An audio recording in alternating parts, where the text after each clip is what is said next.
Trap squad, trap squad, trap squad, trap squad, trap squad, trap squad, trap squad, trap squad, trap squad, trap squad, trap squad, trap squad, trap squad, trap squad, trap squad, trap squad. Hey, clickbaity political. Yeah, thirst trap, trap squad, squirrel squad. Our mission is critical to speak the truth to the masses. Yeah. We here for the fight. We ain't started, but we here to finish it. Sick and tired of seeing the privilege. Take advantage of the weak and the innocent. So we let a voice be heard. Every single weeknight. Unapologetic.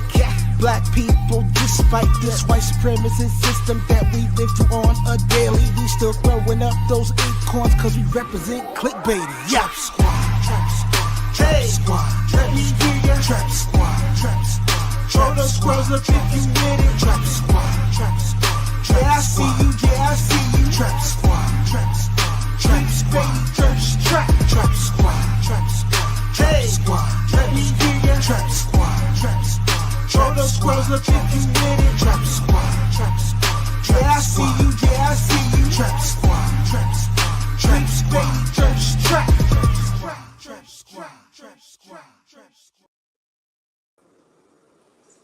All right. Yes, sir. Welcome one and all to another episode of Clickbaity Political Thirst Trap.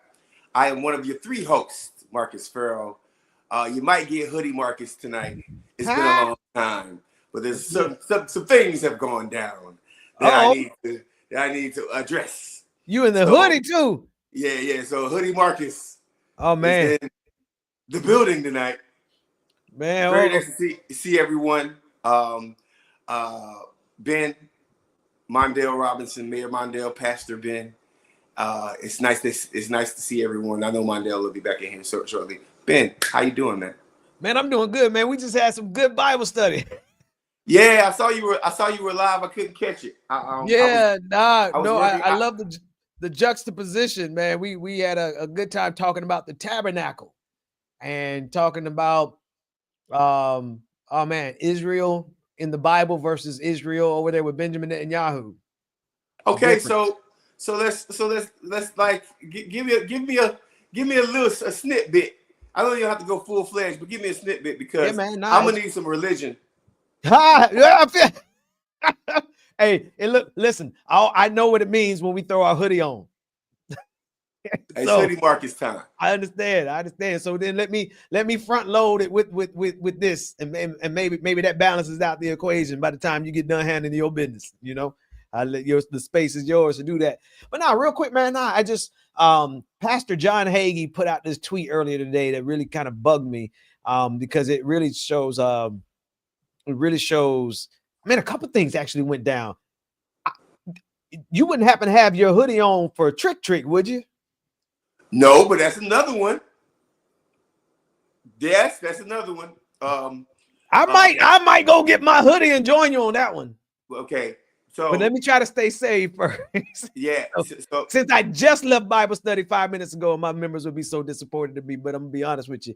Let me root it in this real quick, and I'll get out your way. And then you say. Oh no, it's perfectly fine. Hey, listen, I just wanted folks to know I've lost 35 pounds since December. Yes, sir. I'm back on it again. Yes, sir. Walking, good diet, man. I'm gonna tell you something about losing weight and trying to get healthy. If you do nothing but buy healthy groceries, man, look, I can tell the difference between when I'm eating French fries and stuff that you just know you ain't supposed to eat, and you blow up real fast. Man, congratulations. Yeah, thank you. I can see your face is getting slim and good, man. Yeah, I got my Wolverine patches growing in the right way. I see you. You know, man, every time I look at my little nappy beard, man, it's like it gets whiter and whiter. Like I guess that happens in your 40s, man. It does. So listen, the couple of things that we're going to discuss tonight. We're going to discuss Wisconsin. Yes, we got to talk about Wisconsin. We got to talk about Kamala versus Obama. We have to talk. I saw that, and that's what made me. So both of those situations made me put up my hood. Put on my hood today, and then we can talk about Trick and my brother Terrell Star. which was crazy. But let's get into it real quick. So Yeah, man. I can put you in a log cabin somewhere in Aspen. Little T-Pain, little Wisconsin. Hey, man. $21 million down the drain, Elon Musk. Listen, the first reason why Hoodie Marcus is in the building today is because Elon Musk is a fuckboy. I'm sorry I had to say it. I know I just destroyed all the faith on this channel. But I will say this right here. This crab ass punk, weak, rich, entitled, built his money off of blood money, never been poor a day of his life, guy literally thinks that he can buy elections and he runs America. This dude is a foreigner trying to teach us about patriotism. But see, it's all coming crashing down right now as we speak, and I am so happy about it. Yes, sir. This is not about the Democrats doing well, and shout out to the Democrats who did well. I will give props where props is due. But this is a mandate against Elon Musk and Trump. And you know what else? I got to give Trump props. Trump likes to win. He does not like to lose. Therefore, that's why you're hearing all the rumblings about Elon Musk being out as the head of Doge. That's why you're hearing all the rumblings about the White House trying to separate themselves. That's why you're hearing all the rumblings about the board of Tesla doesn't want him to even be on the board anymore. Look here. You see this guy right here? This plastic face, fake. How many times is he gonna get plastic surgery, bro? You notice that too?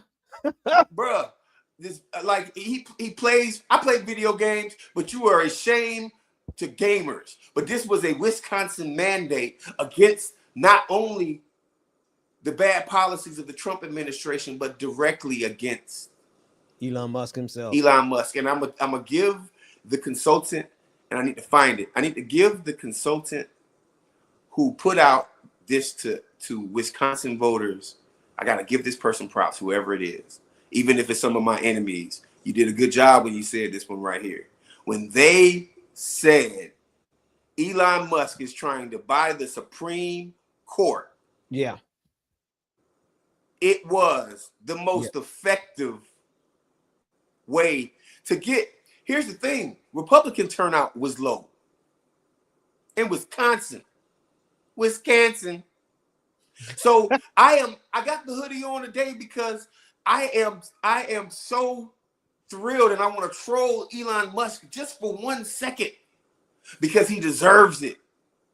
This guy is a nuisance to America. This guy is a nuisance to the humanity, the democratic system altogether. Not small d democratic. I'm not talking about the Democratic Party. He is a threat. And he is trying to enable a monarchy just because they want the 5%ers or 3%ers or top 1%ers to control not only America, not only your women's genitalia, but Earth. This is it.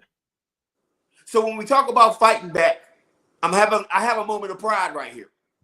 I'm in a very good mood about Wisconsin. Makes me want to put on T-Pain. Shout out to Fahim. Shout out to him. Tallahassee stand up. So listen, Ben, I don't know where you're going with this, but it is a direct mandate. And it's the first time that I've seen with my own eyes since this administration started. Besides the little show that Corey put on yesterday, but we'll talk about that too. Yep. The Democrats actually fighting back. And American people, including Republicans and Democrats, saying, you know, sometimes it goes a little too far. Yeah. You know, I forgot who I was watching and listening to, but they said this. They asked, oh goodness, it was Ezra Klein, and I generally like Ezra Klein as a thinker, but I'm not liking some of his current. He's trying to recycle neoliberalism, but that's a whole different conversation. Ezra Klein said this about Donald Trump's approach, that scholars studying Donald Trump the thing that they would have feared the most was if Donald Trump moved slowly and methodically to execute his agenda. But what he got in power? Like a madman, and moved so quickly with his full intent of destroying small d democracy, like you said, Marcus. His full intent of destroying Medicare, Medicaid, and Social Security. His full intent of destroying the public education system by disbanding the Department of Education. His full intent to harm veterans by laying off 80,000 veterans at the VA, right? His full extent in trying to poison and bring about what my friend Andrea calls the age of pestilence. When you think about Robert Kennedy Jr. and his brain worms having acid rock gargling self. You think about everything that Elon Musk has done with Doge, the Department of Defense, yes, the Department of the Treasury, right? We see how he has access to everybody's personal private information. And Donald Trump is like, I don't even really know what's going on. I let Elon do what Elon does. This is Donald Trump. Donald Trump is saying that I don't really know, but we trust Elon to do whatever he's doing. Look, even the most conservative Republican that has just an ounce of brain left in them, no, they can't support that no more. They've jumped the shark. Citizens United, they gave billionaires the right to spend as much money as they wanted to spend. Now you see your favorite billionaire, Elon Musk, drop $21 million and lose. That's because the pendulum has started to swing in the other direction, Marcus. It has. And this is what happens when you let a child make the rules of the sandbox. This is what happens when you let incompetent people take over. They are so terrible that in policy alone, see, some of these Republicans, it would have been great if they could blame Joe Biden. Oh my God, they would be so good if they could blame Obama. Man, let me tell you something. If they could blame me and you, Ben, they would right now. That's right. But y'all can't do it. You can't come over here and think that you can put the blame. We're not there anymore. Nah. It's like a bad relationship, but really it was only one person at fault. And after you're gone, they still got the same problems. Y'all have problems, Republican Party. And the problem is that you're not looking out for the American people. And guess who else is Americans? Not only are Democrats and independents Americans, but Republicans are affected by your policies also. Let's talk about the jobs that were lost in these states and who had these jobs. Republicans. A lot more Republicans than they want to admit. Let's talk about that. There's only a few billionaires in America right now, but there's poor people who have to spend $10, from what I understood, $10 for a pack of eggs. And they know that it comes from Trump and Elon Musk. Republicans know this. This stuff wasn't happening underneath Biden. Now, am I capping for Biden? Nah, I'm not doing that. But this upcoming recession that's about to happen, and yes, I said it, we are about to go into a recession. And guess whose fault that is? The Trump administration. That part. And they have no one else to blame it on. You got to think about it. From the tariff conversations that we're having, from the unbridled support of murdering kids in Palestine, to the continuation of racist policies and trying to blame DEI on the problems in America. Well, I'm going to tell you something else about DEI. DEI beat their ass in Wisconsin. A diverse group of people, a diverse group of folks. Shout out to Mandela Barnes, the former lieutenant governor, my brother up there, for doing some of the work, making sure that Democrats turn out, and all the other good people of Wisconsin. You got Hoodie Marcus tonight. F them guys. I'm trying my hardest, but man, listen, we're gonna have to start streaming this over there, primarily on Clickbaity. Yeah. Because I got some things to say tonight. Yeah, it'd be easier for me to I'm tempted to end it on my channel so that the Holy Spirit was the joy of the Lord was resonating there, like the glory cloud was resting. Hold on, in but Bible this is study. God's word. I was doing the Lord's work. But you know what? No, if I'm gonna keep it 100 though, Marcus, this is also a part of God's work. You know, plus or minus the F-bomb here and there.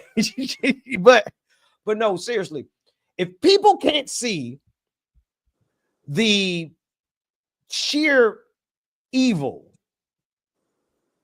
in what this man is doing, and I'm not just talking about policy, I'm talking policy, yes, like what they're setting up is really, really destructive for millions of lives. I mean, hundreds of millions of lives. Like, we're talking about the majority of Americans who are going to suffer as a result of the things that Elon Musk and Donald Trump have done in just the first, 75 days?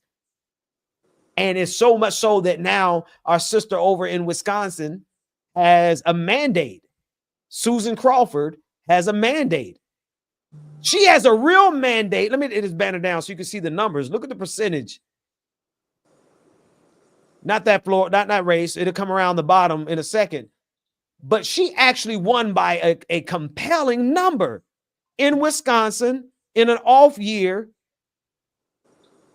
That is a sheer sign that people are seeing immediately through. Somebody else mentioned, and I know this kind of might not be equivalent, but they mentioned even Joe Rogan have enough temerity to go up against Donald Trump and call out Donald Trump for the deportation of that father from Maryland to El Salvador. There it is. Look at that, man. Look at that. They skipped it right at the loop. Hang on. Let me put that on the loop since I know where it is. Oh, I know it was like 200,000 voters. It was a commanding number. That was a whooping. That was a mandate. That was a whooping. And that was a referendum.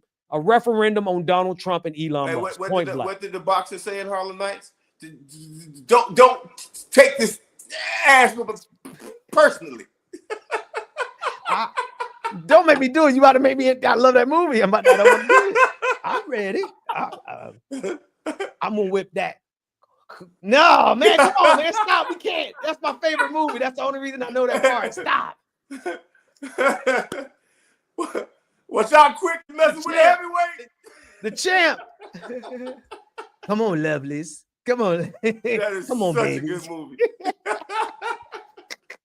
You got me. We are not being ableist. We are quoting Harlem Nights. My wife's favorite scene in Harlem Nights, bro, is actually, hang on. There's a percentage. Crawford won by 55.5% to his 44.5%. Like you said, over 200 or nearly 200,000 vote difference. That is a mandate. That is a shellacking. What is that Obama said back in 2010. Yeah, it was, and I saw that Randy Fine won in Florida. I just want to add a personal note. That guy has gotten on my nerves my whole political career. I'm talking about I don't mess with him at all, and it sucks that he's in Congress right now. But I'll skip that one right there. This was a mandate, and we need to take our victory seriously. In famous Marcus Farrell fashion, I'm going to move over to this part right here. Hey, Democrats. Yeah. When you start winning these elections like you won last night, now you see what you can do with the power of the executive office. I don't want to hear no more. I want my reparations first. I want that minimum wage raise in America first, right? I want the next time we have a House and the Senate and the House, the Senate, and the doggone presidency. I want that first, right? Like, I want universal health care. We need to take universal health care. We need to take Obamacare and make it universal. I want free college. Why? Because if they can cut like this, we can build like this. It's our money. That's right. It's our money. So let's keep getting these wins, Democrats. Let's keep getting these wins. Hopefully we can sort of take note that, I mean, listen, Wisconsin elects statewide Democrats. They do. Wisconsin has done it in the past. Georgia has done it in the past, right? But you can't rest on your laurels. We have to take this stuff and use it as momentum, man. And speaking of momentum, I want to kind of switch topics real quick. Yeah, what you And got? I want to talk about Cory Booker. Yeah. Yes, sir. I don't know how he bagged Rosario, but I'm happy that's over with. Ah, Um, what you say? Don't let that man act. That man can pull up. Man, come on, man. He's tall. He's Powerful. he's a senator. Yeah. All right. So check this out. I said Cory Bush, not Cory. Sorry, Sister Cory. Cory Booker did a 23-hour marathon. 24 hours and 24. over 20 minutes. He beat Strom Thurmond's 24-hour filibuster of civil rights. What's the rule? What's the rule about that? Which particular rule? Like he couldn't step away from the podium and he had to talk for 24 hours That's a straight. good question. I don't know. Let me look that up while you talk. Go ahead. Yeah, so like when you do a filibuster, do you get to take? Did he take a break, folks? He had to go to the bathroom, right? Right. I mean, unless he had a diaper on or something like that, I don't think you can. I don't think you can eat. But I just want to. You made me have to look this kind of stuff up. I gotta. Yeah. Right. I want to know if they could take a break. But here's the thing, because I wasn't gonna watch his ass for 24 hours, so that's not what I. He went 25 hours and 5 minutes. Right. Right. So here's what I'm going to say, man. First off, shout out to actual. Listen, I do not like Cory Booker's neoliberal thought process. I don't like it. I don't like it at all. But I do respect this man for fighting for the things that he was fighting for during his filibuster. And I think that it was not only commendable, but gives us a sign of hope that we're not the Jerry's, the weak, soft Democrats that won't ever do anything, and are willing to fight. Now, understand something. This was pomp and circumstance. This was a show. This was something because at the end of the day, he doesn't have a lot of power to actually change some of the policies that are brought in front of him. But if you do not fight like this, if you're not willing to fight like this, stand up for 24 hours, protest in the doggone Senate chambers if necessary, get arrested for a couple of things. If you're not willing to do that, if you're not willing to break records and also make Republicans go to sleep, then you're not representing our people, man. So I just want to give a shout out to Cory, man. What do you think, man? Well, shout out to him for sure, right? I think it did a lot. I gotta say because I really have. So if we're going to be honest and with integrity, and we're going to split hairs and actually call what it was, this wasn't an actual filibuster. He wasn't actually filibustering like a policy, but he certainly stood there and communicated a message that became a worldwide communication. He had over 190 million likes of his stream on TikTok. That's more than half the United States of America. Now, I'm sure many of them might have been global people, that's even better, right? So it became this global phenomenon where people were just fascinated by the fact that this guy is standing up like this, and whether or not it was an official filibuster becomes immaterial because one, he beat the length of time. Strom Thurmond's was an official filibuster, but what matters the most is the juxtaposition of him breaking the amount of time for the longest speech on the floor, breaking that record of someone who stood in against civil rights.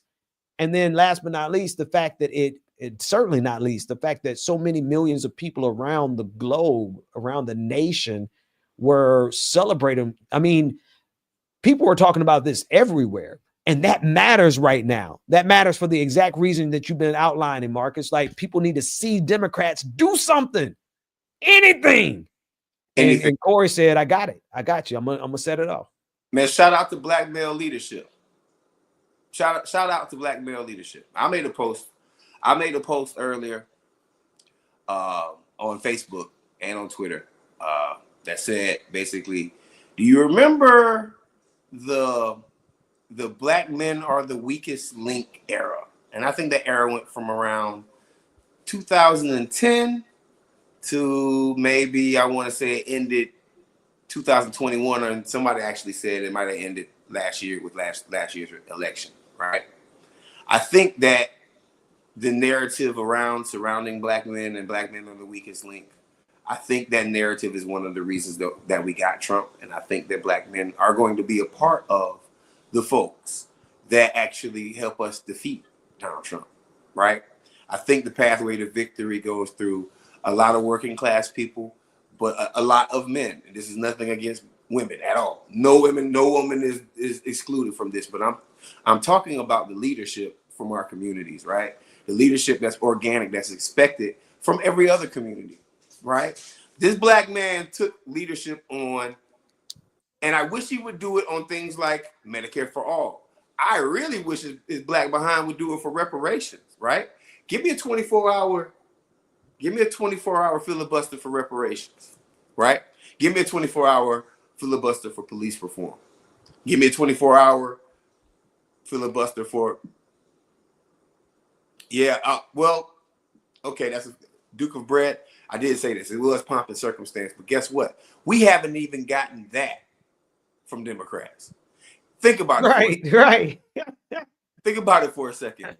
When our congressman got kicked out of the Trump speech, 10 other Democrats voted against him. You're gonna bring me out the spirit real fast. Didn't support him. That means that they not only want to be quiet, they don't want to do anything. They just want to have a certain decorum. You think Trump has some decorum right now? Yeah, let's keep it real. You think Elon and Trump ain't in the White House chilling out on some 17.5 right now? There ain't no decorum. There's not decorum going on anywhere. So, that's awesome. That's awesome that you brought that up. I want to also say, speaking of Strom Thurmond, I have another video loading up this week, the narcissism of Strom Thurmond on Marcus Farrell Live. So nice. Yeah, so please, it's kind of ironic that it happened. So please take a look at go to Marcus Farrell Live, like and subscribe, and you'll see a really good video on the narcissism of Strom Thurmond, and also that Strom had a black kid while pushing segregation and racism in America. What you say? I didn't know that. You don't know? I didn't know that. Nah, man. Listen, bro. Strom Thurmond has a beautiful black family. I love it. Look it up. I'm gonna talk about it. Look it up. Is it already up? I'm looking for that video. No. It's not. I'm okay. I was gonna pull it up. No, my video isn't up yet, but I'm loading it up. I finished it today, and I don't know what made me do Strom Thurmond. I wasn't even thinking about this right here, but it's an irony. Yeah, Strom Thurmond had a black daughter, a black kid, by his black maid growing up. They had a love child. This whole time, while he's throwing parties in DC and becoming one of the most popular elected officials in American history, because it's just popular for the wrong reasons, right?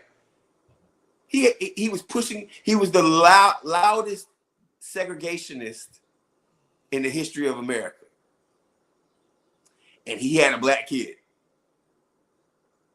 that nobody knew about. Now I got a picture. Oh, here's a better one, because I'm gonna say the one picture. Strom Thurmond looked like he got leprosy in it. I didn't want to put that up and trigger nobody. It was like, man, my brother, whatever happened to your skin, you earned that with your racism. Hang on, I'm pulling up a picture. Oh man, I didn't notice. So much of our history just gets by you, man. And the irony. The irony of it, bro. The irony of him being a 24-hour filibuster of civil rights, and you got a black daughter. Listen. Let's talk about South Carolina for a second.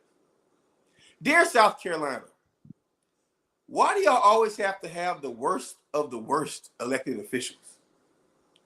The most neoliberal Democrat and the most racist Republican in history are both from South Carolina. Do me a favor, South Carolina. Y'all better elect the most progressive Democrat in history. I'm not even Democrat. The most progressive elected official in history. I expect that from you guys. Y'all should have learned y'all lesson now, because the state's still poor. Because you guys are still poor. Yeah, that's Strom Thurmond, and that's his black kid. Right there. Like she's like somebody mama. She is somebody mama. She is somebody mama. Yeah, she's somebody mama. She like she could have been my mama, man. Like You know my what I mean? great mama. She looked like my auntie. Straight up, she looked like my auntie. Unfortunately, they can never go. They not. Oh, it's funny, but it's not funny. It's also kind of infuriating when you consider the amount of abuse and the amount of coercion and the amount of denial of even having children with some of these black women. They would never even admit it, and certainly they would never provide resources to for their children. In most cases, some cases maybe. But you just think about how systematically and how structuredly they raped our women. You know what the problem is, Ben? The problem is these white men don't know how to take care of their kids. See, they're not in the household. They like all they do is sit around all day and drink Bud Light and talk to their women, and they treat their women badly, and then they have a kid. And then they don't want to be in the household and be a father. I've heard that somewhere before. One of the pillars of, I guess, the right is Strom Thurmond. The family values Strom Thurmond. The person that the Republican Party looks up to. It's amazing to me. I mean, amazing. Simply amazing to me that Strom Thurmond had a black kid, right, in the state of South Carolina. And I think she has a black family. I mean, she was raised as a black woman. I mean, good. Yeah, she was raised as a black. Strom didn't raise her. I'm so glad Strom Thurmond didn't have anything to do with raising this black queen. Yeah. Now I know she mama, for real. That's mama right there. Yeah, she ain't had it. Yeah. That's Aunt TT. That's yeah. Absolutely. You know what I mean? So anyway, listen, the hypocrisy of these Republicans are so serious. I mean, we could think of a lot of situations. How many Republicans got caught being a part of the LGBTQIA community while voting against LGBTQIA rights? Right. How many? I want to go one step further. I'm gonna go way further. Let's cut. Actually, no. Put yours in the middle. Go ahead. What's your second one? Oh yeah, and then I got Matt Gaetz, right? Party of values. You're having sex with kids, 17-year-olds, and they almost put you in the White House. What was that position? He was offered Attorney General. He was offered Attorney General before Pam Bondi. That part. So you have a literal P-file that's about to be the head law person in America. These guys have officially let the criminals, the prisoners, run the prison. That's right. That's right. Now I was gonna, because I want to juxtapose that. I didn't consider all of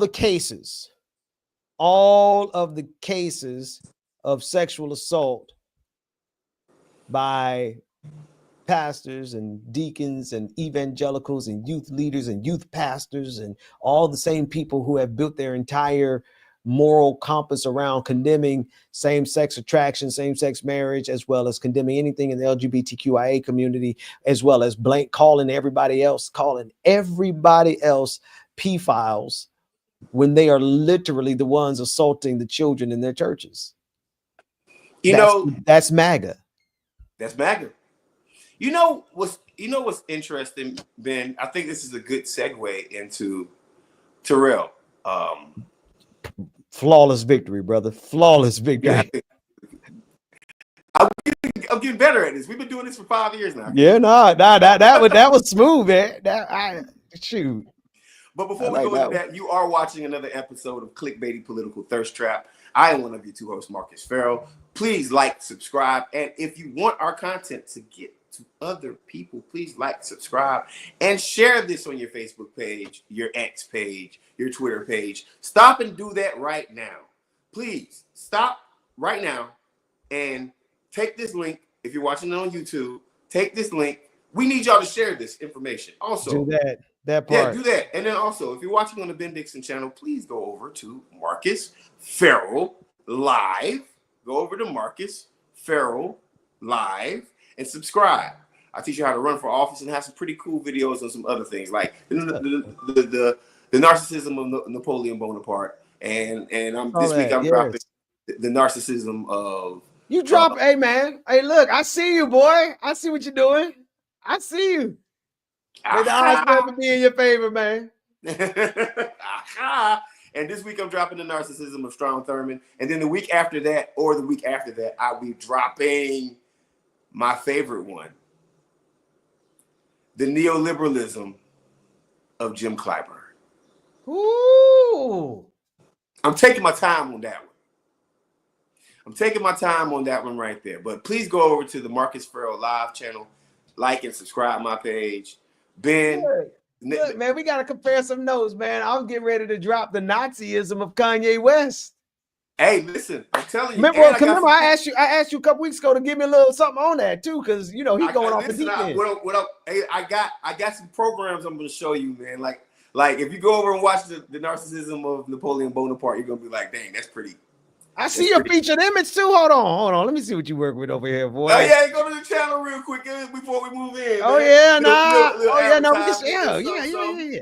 Before we go there, let's look at this. Hang on. I see you, bro. Using that. Listen. People don't agree with me on this one, but I'm all pro AI. This is the narcissism of Napoleon Bonaparte. Let's get some audio on it. Yeah, let's get some audio on it real quick.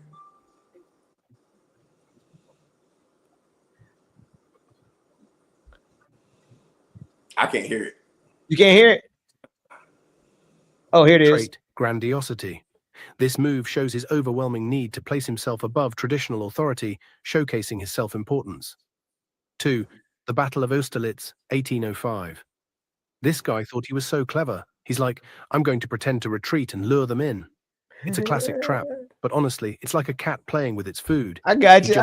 Man, you should read that yourself, man. And guess what? No, I like the voice of the old bloke over there. Bloody wanker. Got you. Hang on. Let me. Good stuff, man. I love it. Yeah. Keep them narratives going, bro. Yeah, man. So please go over there. Like, I got a lot of cool stuff over there, man. Hey, build it out one video at a time, man. That's what it is. That's how you got to do it. That's what it takes. But that does lead us. So yeah, go over there, like and subscribe. Clickbait family, man, go like and subscribe. Ben Dixon channel. If you guys want, if y'all want to go a little R-rated, y'all come over to my channel. We can, because I'm gonna kick it like that. But with that being said, we gotta watch this video right here. Matter of fact, let's watch it with silence from the top, and it's a long one too. Hang on, 2 seconds. 3, 2. Genders or transistors or whatever the fuck they are coming in schools talking to children. What the fuck is you doing talking to these babies about what?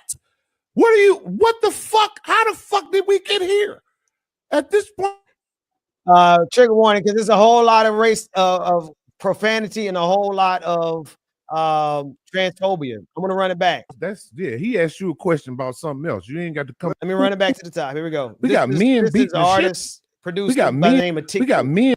We got men beating the shit out of women in women's sports, and it was perfectly goddamn legal. We got transgenders or transistors or whatever the fuck they are coming in schools talking to children. What the fuck is you doing talking to these babies about what?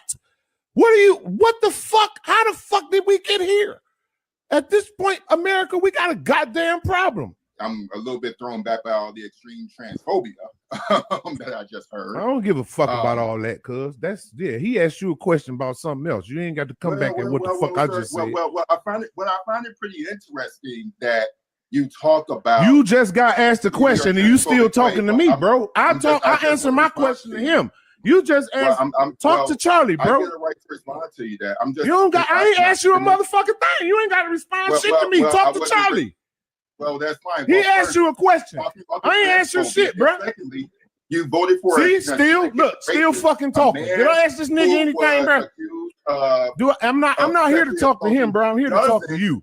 I don't want to hear shit dog got to say. He started off wrong. I don't know, chick. Tell me about you. Well, sir, I was trying to be polite, sir, but now that I was, so you well, hey, pause it real quick. Pause it. Well, okay, so is it really that? Pause it real quick. Look, man, listen, I'm a veteran. I've been a YN at one point in my life, right? When I got out the service, I was in the streets, rapping. I wasn't a dope boy, but I definitely was in the streets. Actually, I did sell cannabis. I'm a dope boy now, actually. So let me professional. Yeah, I'm professionally, right? But here's what I want to say. Here's what I want to say.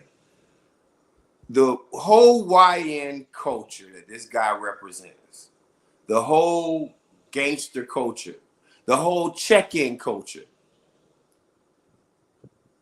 You can tell this guy can't fight. You can tell this guy is putting on a facade, and even if he does or can fight, you can tell that like he has a big ego but a small mind, right? And the tough guy act. Listen, it almost makes me feel like you gay, bro, because you might be projecting, homeboy. And the reason why I say that is because if it ain't your business, you know, in the streets, people mind their own business. They don't snitch. They don't get involved in other people's business. And that's the problem with some people. And I'm not going to say black men, because this is a cultural thing. It's a cultural thing, right? Want to overtalk this brother. Want to be the big tough guy, right? And you can have your viewpoints on transgender people. You can have your viewpoints on gay people. You can have your viewpoints, right? But the aggression tells me something else. Mm-hmm. The aggression tells me that you might have ran across a transgender woman before. Had a crush on her, buddy? Did you have Are you disappointed in yourself because you found yourself attracted? Are you hurting, buddy? So let's continue this, man. I could care less about Trick. I wish he wouldn't have Eminem wouldn't have put this dude on his crap. And also, fair warning, I'm also a friend of Terrell Jermaine. Terrell Star is a friend of mine. You know, so like, I mean, yeah, you know, I'm not threatening. I'm not threatening this guy, but like, keep it real, bro. Keep it real. Like there's black folks that you don't know that got Terrell back while you trying to act all tough guy. You know what I mean that in the way that you'll take it with your ignorance. He's 51 years old, man. That's right. 51 years old. How you 51 years old out here acting like this? Let me not even describe it. Let me just let him say it for himself. Phobia that you're doing. Why are you so? Why your verbal language? Wow. Wow. Nigga, I don't want to hear that shit. You don't run shit here, nigga. How the fuck? You don't get to fucking tell me how to think or how to talk. Nigga, do your fucking job.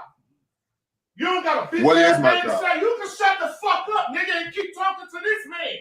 I ain't asked you a goddamn thing. Why are you so angry? Question. Wow. I find it so interesting that you have so little self-control about yourself. Wow.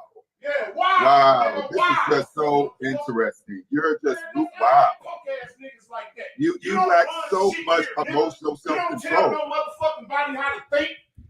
Where the fuck you? I wasn't saying anything. I'm just saying that who the fuck is you? Who the fuck made you the moral authority over how any fucking body talk, dog? So man, he can't even put his headphones on. Well, that's interesting because now he's trying to sound. Who made you the moral authority to tell anybody how to talk? Where the fuck do you get your positioning to tell anybody how to talk? I'll wait now. Oh well, I didn't fucking think so, nigga. Now, Well, if you will, I- answer Charlie LaDuff's fucking question. And please Well, stop talking I'm to me. I ain't here to dealing with conversate the with you, homie. transphobia. Would you be? I don't give a I would be fuck offended about if what you talk everybody about said trans these call nuts, people nigga. repeatedly the N-word. Shut the fuck Why up, does this dog. make you so angry? Why does this Because make you you so talking Pause to it, me. pause it, pause it, Because pause you it. out of place, dog. Pause You it. talking to me, and this man asked you a question. You out of place. All right. You don't get to Okay, tell so me I'm how to going think. to You make don't get to tell me how to talk. Oh, it's You almost don't know over. nothing about me. You stated that from the beginning. So at this point, I'm me and happy you I had don't. no I'm dialogue, happy I bro. don't. You started I'm happy off I don't. wrong. You started it wrong. When he told you said something earlier, no, I don't. Trick. Tell me, who are you? What And the I told fuck? you that I was joking. Okay, shame on Well, you, nigga. You don't you're know who I am, and that's cool. I You're don't you're expect you so to know who I extremely am. fragile. But the way you came at me like that, Wow. the way, You are so fragile. wow. And then now you want to talk about how I talk. Yeah. Bro, where you So get these? Yeah, So it makes sense. He in Ukraine. Yeah. That's a turn of events. Listen, this guy crashing out at a mega level on a podcast, and the only thing you can say to yourself is you hope certain people don't have children. He's the guy that raises murderers.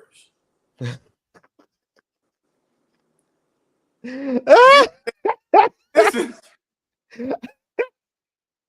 emotional intelligence. Let me tell you something, because this is the kind of guy that'll say, I have emotional intelligence. I need people to understand something. Emotional intelligence is not crashing out. Emotional intelligence is understanding where another person is coming from. Emotional intelligence is understanding where yourself is coming from. This is not a version of emotional intelligence. This is a guy who thinks at 51 years old that he can overpower somebody because of Dude, your knees are bad. Come on, man. You're not gonna mess with Terrell, not for real. Like, I know we ain't got to get on no comparison stuff like that. I mean, no. Terrell is too smart to take it to the streets. No. Here's what I want to say. He's on diabetes medicine. Come on, bro. Hey, this is what I want to say. Terrell will mess that dude up, man. In real life.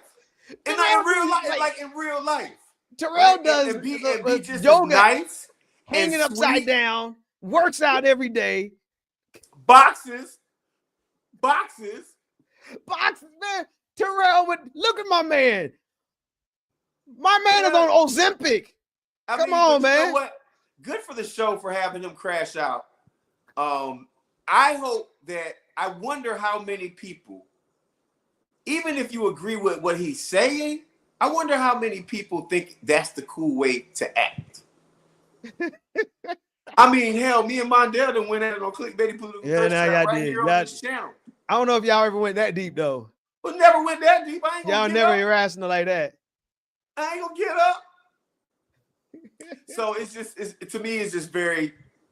I crashed out on the episode, like on the podcast like that one time, bro. It wasn't as bad as him, obviously. And it wasn't with transphobic. First of all, let's get, bro. If you're gonna be transphobic, just own up to it, right? His argument at the beginning, if it's worth even the reason Terrell had to call it out is because my man Trick was one conflating the, I don't know which false story he's gotten, but the way he was talking about a woman beating up a trans woman beating up a woman, it reminds me of the boxer, I forgot what nation she was from, but she was born with a differing genitalia spectrum. That, like, I'm just going to leave it there. Like, I don't know the details, but she was a woman. And she was a woman by the ruling of everyone's metrics. And they called her a man and created this international scandal saying, here's this trans woman, this man boxing. I know the names are probably up in the chat room. Somebody in the chat room know those names and can remind me. But I don't know if he's talking about that fake news story, because that was actually a woman, or if he's talking, what number of lies are they talking about? Because the second thing that he said, he was like, why are they going up to the schools and why are they messing with the kids? Bro, what are we even talking about? Are you talking about drag show story hour? that doesn't happen at schools, but happens at like restaurants? Is that what he's talking about? Because what does if there's a transgender mother who has a child at the school, are they not allowed to go? What are we talking about here, Trick? Like what has you so angry that when you get called out on your transphobia, you melt down like a 13-year-old when you should probably be on your 13th dose of whatever medication you got in your cabinet because you're 51 years old, your knees ain't good no more, and you out here talking like you want to go fight somebody who boxes every day and does upside down yoga. What is that thing with that boy Terrell was in that thing that had him spinning around doing yoga? Yeah, man. No, Terrell is an athletic freak, man. Yo, man. Yes, but here's the thing though. I pointed this out. He's projecting. Listen. I'm a Second Amendment guy. So if you see this trick and you actually want to do something, don't come my way because I'm gonna shoot you. I'm gonna let you know that right now. And I'm gonna see you from a mile away, and I'm a veteran, and I'm armed. So I'm gonna say whatever the hell I gotta say. And what I'm gonna say right now is very simple. Trick got tricked, and when he was tricking with a transgender person, there's no other way that kind of projection can come out unless you gotta think about other way. Just pure patriarchy. Ain't nobody ever told this Negro nothing in his life. He probably my first instinct is that if he has that kind of rage in his household, he done hit his wife. Yeah, well, I mean, I don't think that's the case, bro. Like, this was personal for him. And it's okay for us to call out people that have had relationships with transgender people and then want to hide it and get mad. If this topic came up and and by the way, he brought it up. He brought it up. Right? Now I'm a black man. I'm considered an oppressed person. So are transgender people, right? It's what it is. But my first go-to is not gonna be if I'm getting the camera. Let's get into the camera, bro. I'm getting into the camera. Like, you gonna beat up the screen? You gonna beat up the camera? My man is in Ukraine. You even got airfare to get across there to go across the water. And he just look at Terrell just sipping tea like, I wish this. Come on, let's be real. Because there's a lot of people here, and here's the misconception. My high key, my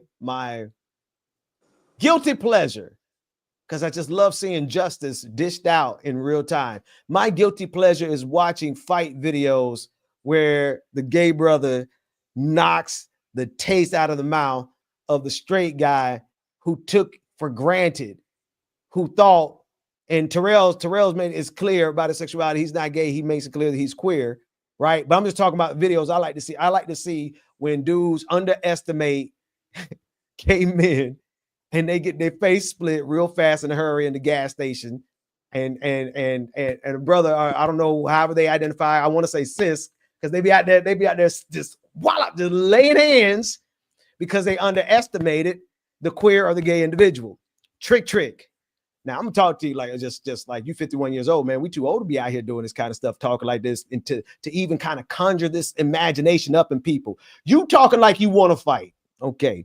I think you should be sitting somewhere with some with a blanket and a cup of Earl Grey tea, watching Law and Order with your wife like I do. I'm 44, you 51. Come on, man. What are we doing? But if you really want to talk about fisticuffs, I want you to look at how physically fit my brother Terrell is. And you out of breath, huffing and puffing, trying to get and yell in front of the camera. Come on, man. What are we doing here? Bruh, Terrell is a black man in Ukraine. You know how gangster he is? In the middle of a war. In the middle of a war, bruh. And you listen, first off, here's my thing though, also, like, you don't scare nobody. Like, you're scaring the white people. And you know what? And here's my thing, right? You can tell when they cooning for the white people, because either you get the song and dance or the uber black, I'm tough guy to try to either impress the people that are right in front of him. And yes. I mean, that's what he's doing right there. It's like, I'm tough. I'm hard. Sit down and drink some chamomile tea. Sit your ass down and drink some chamomile tea. You know what I mean? And take an Epsom salt bath. Pour you some red wine, old man. Pour you some red wine. You know, you 51 years old. Listen, and 51 ain't old, right? Because I'm coming up around that corner pretty soon. I'm not here. far from that right now. But like, I know at 51 ain't nobody better be out in those streets fighting. You're at a high risk for heart attack, especially when you mix in Viagra with nitrates. Come on, bro. yeah. It's these type of people that give the personification of violence from black men. Is these type of people, but we also need to look at Terrell because he needs to be the type of person that people look at as the personification of black men. And what I mean by that is, look at this brother just trying to respond. Now, you could tell he was like, bruh, come on. But did he lose his cool? No. Shout out to Terrell too, because he was the first person. Yeah, he was the first person that wrote an article about me on in Bernie 2016. That's what all of us met. Yeah. Yes. When Terrell, you came to me with the article first, and I didn't really have a platform to do it. You were really trying to put us on back then, man. Yeah, I tried to put everybody on. Like I try to put everybody on. If you know me, you know that I'm an empath, bro. I'm a real empath. Like, matter of fact, I have to watch out. I have to be careful about being an empath because people will use that against you. But yes, I'm an empath. So if I have $1, you might get 51 cents from me, and I'll leave myself with 49 cents if you need it. That's just the kind of human being I am. Jose Kelly knows that, like, this is so meta. Smelling toast is a neurological disorder that you get as you get older. Man, you need to go get your colonoscopy out here. Talk about you want to have fisticuffs with a man who does jujitsu upside down doing yoga. Yeah. In the middle of a Ukrainian war. Right. Dog, like this guy, like here's the thing. Him yelling, this guy hears bombs outside of his house. What are we doing, Trick? What you doing, Trick? And let's be clear. Trick is certainly that's the come on, man. What kind of name is that, my brother? Orange said that's a stripper name, right? It is. No, it's not a stripper name. That's a lame stripper name. Because if you're a stripper and your name is Trick, then everybody gonna be like, Trick. No, it's gonna be like, well, we know what she about. Well, yeah. Or we know what he about. Coming to the stage. Trick. Coming to the stage, Trick. Hold on, they need to put some. like, wait. Don't be so bold with it. On my knees, walk us into that. Like, you got to build us up to it. Don't come off on at the beginning saying you get to take my money. What are we doing here, Trick? Sound like a puppy. That's right. But look, man, the moral of the story is don't do drugs. My man has to do drugs. Now, God forgive me. Thank you, Lord. I give you honor and I give you praise because I don't have to take no medicine.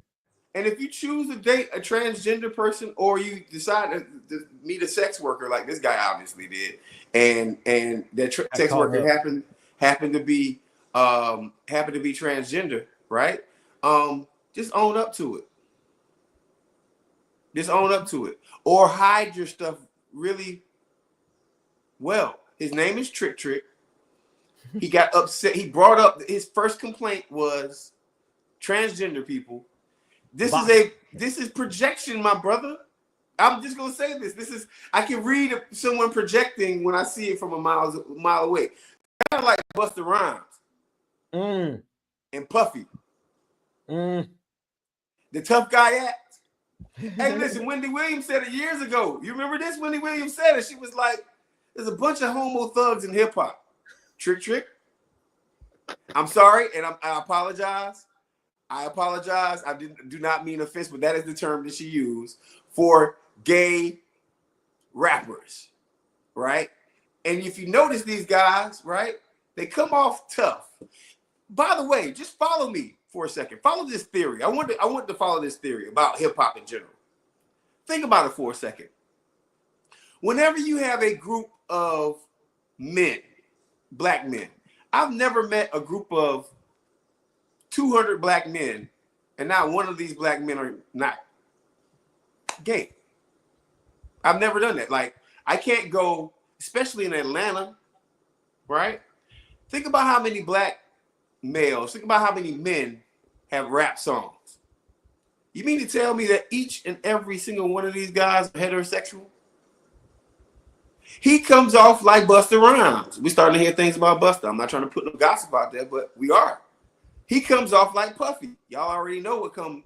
Already know how Puffy tried to strong arm people, right? So it is what it is. It's just my viewpoint on it. It's my take on it, and I'll leave it at that. But I am Hoodie Market, so it's might be just time for that. You ready? You ready for the grand finale there, Ben? Oh, we got more? Oh, we got more. What's the grand finale, Doc? You must have saved the best for last. What you got? Barack Obama. Oh, that's right. You did mention that at the top of the show. Do you think there's any truth to that, or somebody just throwing? No, there's a book came out, bro. Yeah, but I mean, I don't believe everything I read. But tell me about it. I didn't get the whole story. Listen. Whether it's true or not, this book came out, and we're just gonna. How about this right here? I'm gonna say the book says basically that in 2024, before the primary was over, Barack Obama was not supporting Kamala Harris to be the president. Barack Obama, I cannot believe I'm saying this right now. That's why I had to wear the hood today.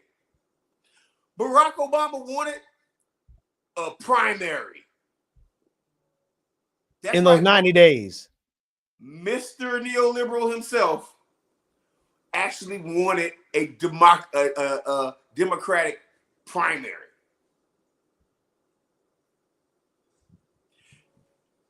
The one complaint that I had about last year, and if you know me, you know that I've been traumatized by going to the DNC convention when Bernie Sanders got cheated. And yes, he did. Now, he could have done a lot more to get black voters, but Bernie got cheated. But it was a primary. At least it was a primary. The vice president got a coronation to get the nomination. I don't care what nobody says. And you can neoliberal it up. You can love the VP. You can hate me. You can hate whatever. But there was no primary. She was told that she's going to be the nominee for president. There was no. I agree with you. You're not wrong, but I'm like, dude, they had 90 days. This was all destroyed from the time that Joe Biden didn't know his role and didn't stick to what he said he was going to do.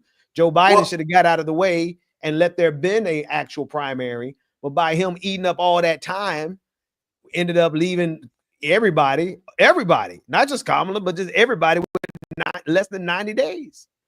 Well, so here's where the story gets interesting. Barack Obama, and I shout out to Sabby Sabs because she reported on it earlier, and I looked into it, and there's a lot of interesting tidbits about this. So ends up finding out that Barack wanted to get Clyburn to push for a primary. The next day, Clyburn endorsed Kamala so he wouldn't have to get pressured into providing the primary. The reason why I believe that it should have been a primary even within 90 days, the reason why I believe there should have been a primary is very simple, right?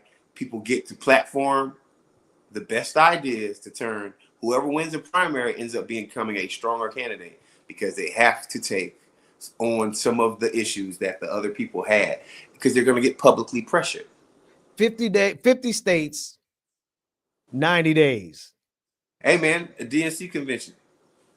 Just have it all at the DNC convention. Yeah. Figure it out. And let it fly. It just didn't happen, right? And I get it. The time was short, but it still needs to happen, right?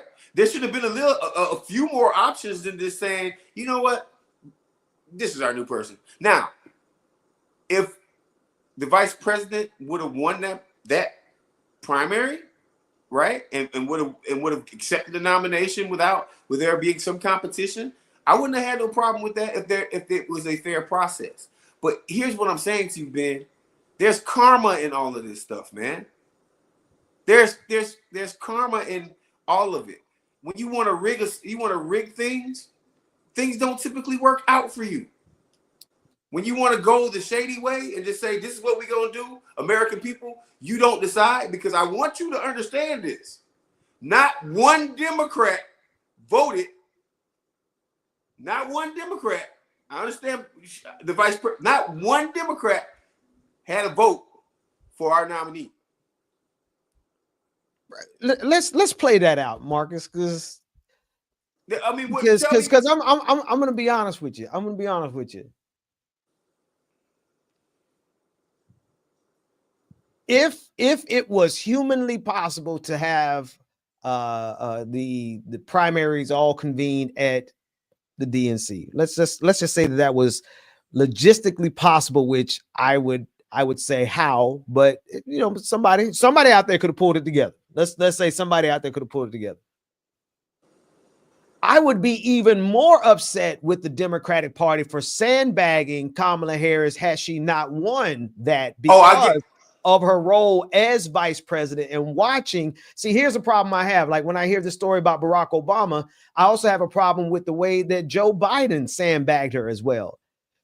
They sandbagged Kamala Harris during the 4 years as vice president.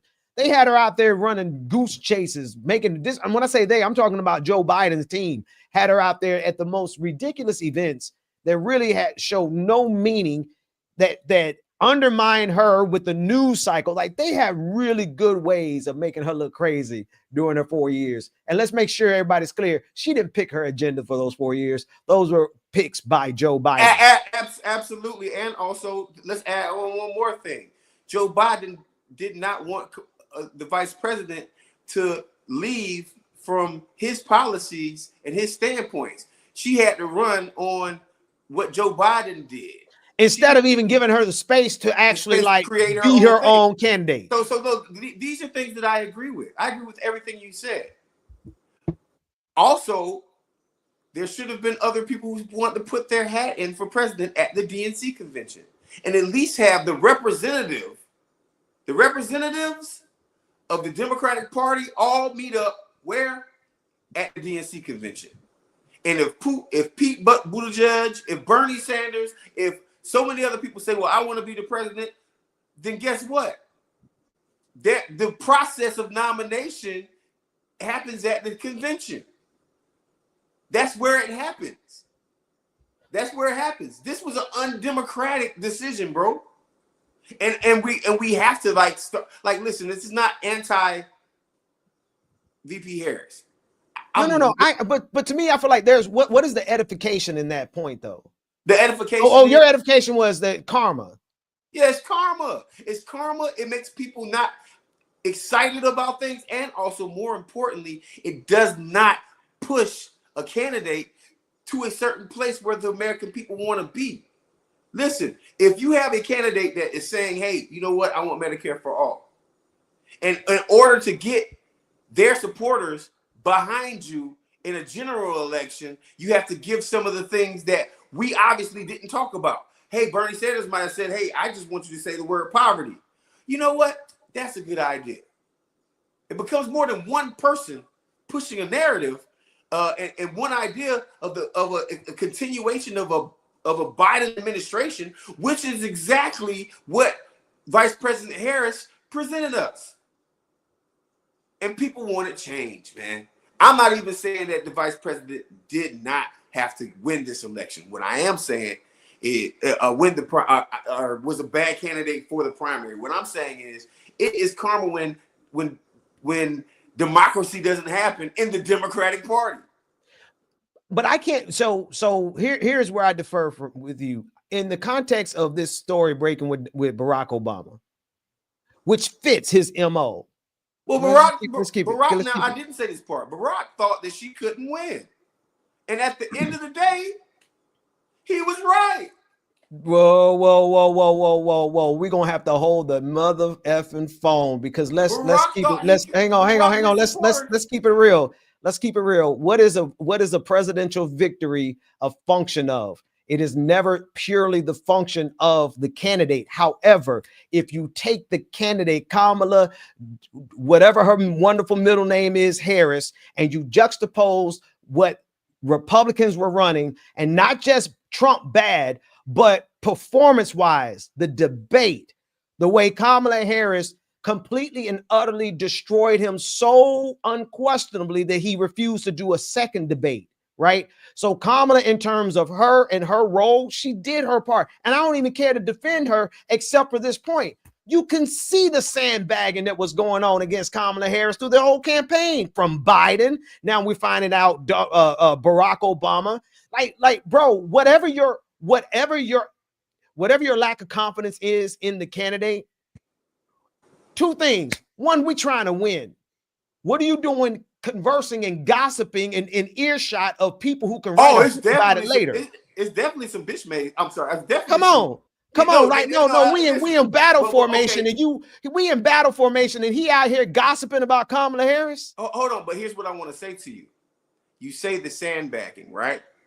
Absolutely. You say the candidate, right? Like the candidate only can do but so much. You know what? Well, no, I mean, and I say hold that. On, wait. I'm saying what Kamala did do. Kamala showed up.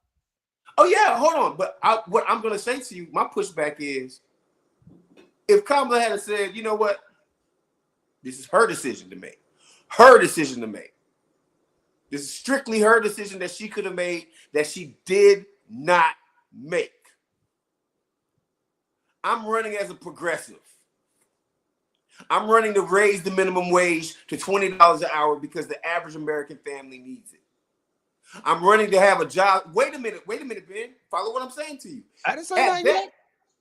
At that point, when she starts talking about the issues of America, the things that Trump wasn't talking about, the things that Barack wasn't talking about, and definitely the things that Joe Biden wasn't talking about, if she had a ran on that, that's her decision to make. She didn't run on that.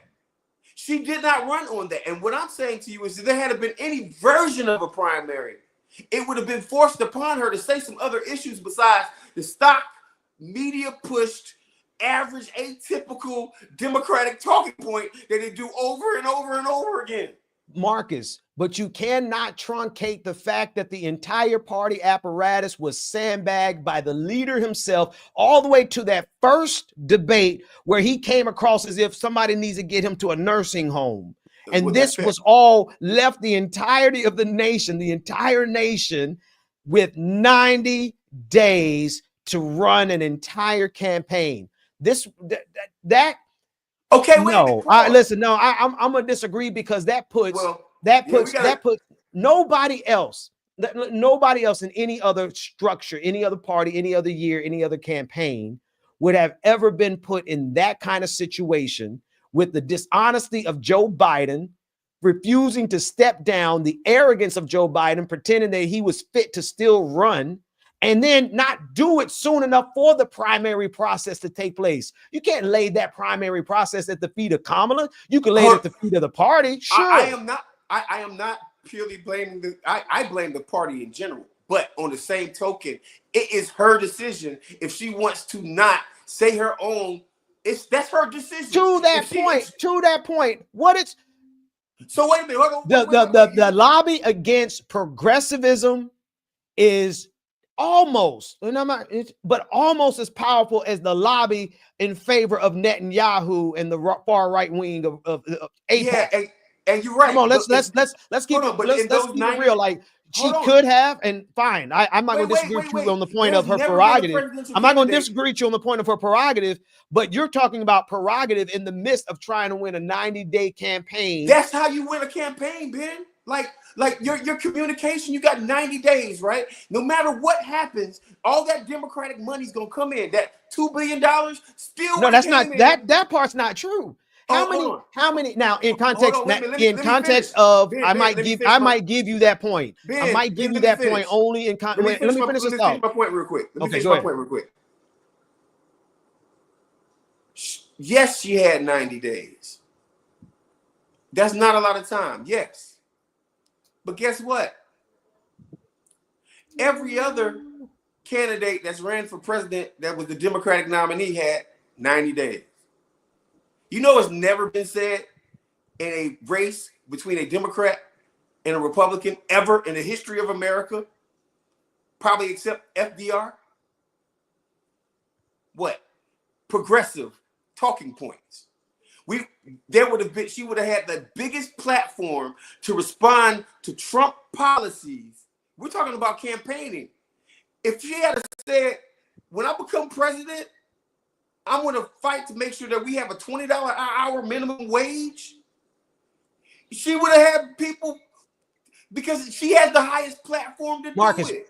Marcus, but you and Mundell both say this, particularly about reparations. You're not going to get any. You can make a promise of reparations, but if you don't have the coalition to get that, then Kamala Harris would have made a bunch of promises in 90 days that she doesn't even have a coalition in the Democratic Party, because the Democratic Party is inundated with corporate neoliberals. You already say that. How's she going to make these promises when she only has 90 days? So these promises are not primary promises. Didn't I say?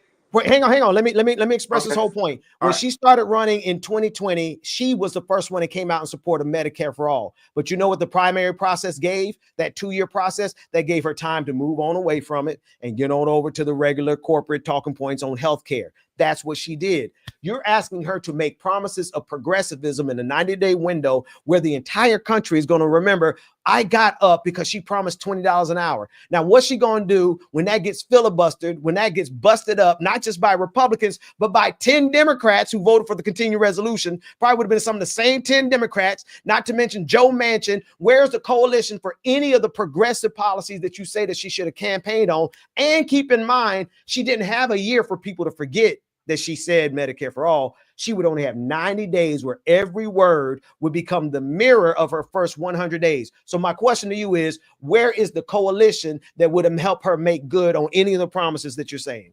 The coalition, okay, check this out. The coalition might not have been there, but guess what? After the president says that I'm fighting for the American people to get $20 an hour, when the president or the presidential nominee says, I'm not a primary candidate, not a senator, this is my agenda. This is my agenda as a president. And guess what? You know Joe Manchin still in the Senate? I'm not finished. Is Joe Manchin still in the Senate? Wait. Check this out. If Joe Manchin says no, the people of West Virginia who say, wait a minute, Joe Manchin, elect him right back into office like they've done all these years. Hold on. No one has made a promise to help American people throughout that whole time period. No one has. Like, we have to stop playing games. Wait, hold on. What do you mean nobody has? We literally have gone through this. We've gone through this, and we've seen there has not been a progressive We've seen the opposition to every progressive policy that was proposed by Bernie Sanders, as well as not by the president, bro. Not by the president. What I'm telling you is, hold on. I think you're forgetting something. Do you think for 1 second that these true neoliberal Democrats that are running this party and you cannot count out, especially with a balance of power in Senate, you cannot count out what Joe Manchin did and what they have already shown they're going to do. They're already triangulating with MAGA. These are the same people that Kamala Harris is going to have to grow in a coalition to make good on any promise. And you're saying that she should have just ran out there and made promises without any coalition. I am going to any of them. I am going as president. No. I'm talking about running. I'm talking about the campaign. You asked me a question. I'm talking about the camp. You think Joe Manchin would not have made his whole career off of being the Democrat that opposed Kamala? You're missing my point, Ben. You're missing my complete point, right? You're talking about we have two separate conversations at the same time. What I said to you was, in order to win the presidency, those talking points that she had was not going to cut it at all. It wasn't. Now you're talking about, okay, well, when she gets in, what is she going to do? You know what just happened? Did you just watch the last couple of 65, 70 days of the Trump administration where is doing whatever the hell he wants to do? That's because he has a Congress. Wait a minute. Whoa. Hold on. Finish the thought, because you're missing a lot of variables, my friend. Listen, the variables don't matter if we don't have anybody fighting for them. That means that no matter what happens, if Bernie Sanders had got into, Exactly. These are the people who blame the parliamentarian. Don't say it. They blame the parliamentarian when they had the president. You don't say it. Ben, are you telling me you just do not say the word at all? I'm telling you. No, what you saying? You asked me, what am I telling you? You asked me what I'm telling you. Policies. That's I don't even like this conversation because you're making me have to defend Kamala Harris in a way that I don't really have to defend her because I don't think that she actually I knew who she was economically when she promised Medicare for all in 2019, and by 2020 she had moved off of it by because of the primaries were over. Fine, cool. Watch this. I'm telling you what you are asking of her is to run on something that a good percentage of Democrats would love to make their career opposing, and they demonstrated that throughout the entirety of the last 10 years. We're still dealing with the same when you compare it to what Donald Trump has done. Donald Trump has beat the Republican Party into submission over that same 10-year period, not based on policy. Not wait. So you not don't based talk on about policy. Donald Trump, hang on, let me finish my thought. Donald Trump did not win them over based on policy. He won them over based on lies, propaganda, and completely breaking the system. And you're comparing his ability to break the system with promises to fix and repair and make all these progressive overtures with a Democratic Party that has proven that is not who they are. So you're asking her to set up promises that are guaranteed to fail, even if it comes from the mouth of a president, because you don't think that cracker, Joe Manchin, and the rest of them would not love to make their careers standing and opposing and disrupting Kamala Harris's. Play it through all the way to the end. Yeah, I am playing it through. Yeah, you want to keep going? Let's play it through all the way to the end. Our president has a mandate. You know what? The Democratic version of Make America Great Again starts with make Americans have a higher wage. Anybody getting in my way, you need to outvote. You need to get rid of their ass. Anybody. Here's what happened, Georgia, when Ossoff decided that he didn't want to vote for my measure to get the minimum wage caught up. Wait. What characters you think are on the stage right now? Please tell me what characters. What characters? I'm not making up a fictional character, Marcus. Marcus, we're not going to make up a fictional character for you. We're not making up. You are. You're creating a Democrat that has not existed in the Democratic Party. That's my point. You keep over talking me. Stop, please. Respectfully, stop. Let me finish my point. What I'm saying is very simple. You have the power pulpit of the presidency that a progressive has not had ever. What does that mean? That means that, yes, you know that the neoliberals are going to be against them. You know the damn sure the Republicans are going to be against them. But you have the office of the executive orders that you can place, that when you have people, actually, you know what? I'm writing an executive order. As of this day until I'm out of here, the American population will get for $20 an hour. Guess what? They're going to get used to that. Lifestyles will start getting better. Healthcare. You know what? I'm making a mandate that we do free healthcare for X, Y, and Z. We have not had a progressive president to even push the bully pulpit. Now, here's what happens. If they do push back against them, does that mean you don't have the moral fortitude to say it? Does that mean that you shouldn't ever? That means that we will never have a progressive president at all. We'll never have a progressive government at all. And if that's what you want, then you want a president that's Joe Biden. We might as well have the Joe Bidens of the world. We might as well keep them. We might as well keep Barack Obama again. We might as well keep Bill Clinton. Fuck it. Let's just keep neoliberalism, because something has to change at some aspect, man. You do not. What's the definition of insanity? Doing the same thing over and over again and getting different results. We've done that with every single Democratic president that we had except Obama, and Obama did one thing, and that was create Obamacare, which you still got to pay for. Come on, man. That's why we fight, bro. This is why we fight. This is why we go into office. That's why we run for office. That's why we try to change shit from the presidency down to the fucking dog catcher. That's just my viewpoint on it. I still love you. No, I love you too, but you done? I'm done. Did you get it all out? I'm just saying. Did you get it all out? Because I'm going to start talking and I don't expect you to interrupt me. I ain't going to say nothing. All right, here we go. You are creating a fictionalized scenario through which you can grandstand, and I'm not talking about you personally, but you can grandstand the possibility of progressive policies actually getting voted in, passed, and not opposed. And I'm not even talking about MAGA. I'm talking about the present rank and file of the Democratic Party as it has been almost since the time of Barack Obama. Some of these people have been here that long, and they have had one political agenda that we both agree on, which is what? Neoliberalism. Do you agree on that much? Oh, I absolutely agree. I agree with everything you're saying. Okay. I think we're having two separate conversations. And Okay, I think, but I'm going to show you why it's important for it to be one conversation, because now you're setting up premise number two. Premise number two is that all Kamala had to do to win was talk progressive values. How is she going to win? Wait. If you consider most of the voting populace is working poor, and you address their issues, if that's considered progressive, then yes. Now, Marcus, you're also throwing in premise number three that if she wins, she can deliver on the promises. And I want you to, I need you to see the compression of time. I didn't say that. I didn't say, like listen to what I'm saying to you. Yeah, what did you say specifically there? There's one key word that I said. What was that? When I become president, I am going to fight for $20 an hour. When I become president, I am going to fight for reparations, or I'm going to fight to end poverty in America. I didn't say that she said she had to win it, but that's how revolutions start. Political revolutions start.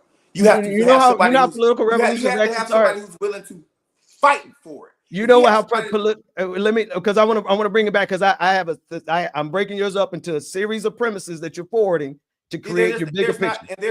Ben, there's not, you're acting as if politics is not fluid. Politics are not binary, right? Like right now, the American people are looking for something different. Do we know what that different is? I know it's not moderate neoliberal Democratic party talking points. They voted against that. They literally didn't support that, right? So you act as if that no matter what Joe Manchin says, why would a voter somewhere in West Virginia who is poor, one of the poorest places in America, or even more so, why would a voter in South Carolina keep voting for the guy, James Clyburn, who went against the lady that's the president, that's trying to give me more money and make me worth what I'm supposed? It's not a 1 year process, bro. Okay. It's okay. a long-term process. I hear you, but I still need I'm going through all of your points. Yeah, go ahead. Right.